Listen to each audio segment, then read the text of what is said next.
Cannavaro Toshkentga qaytmaydi.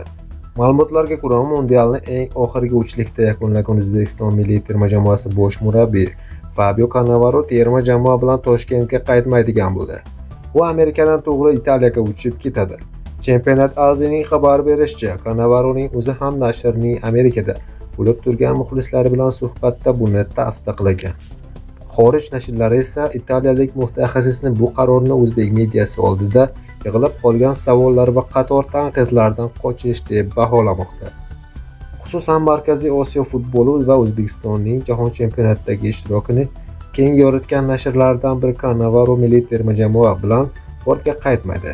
Chunki O'zbekiston mediasi bunday natija uchun kim javob berishini so'ramoqda, deb o'z ijtimoiy tarmoqlardagi sahifalarida yozib qoldirgan.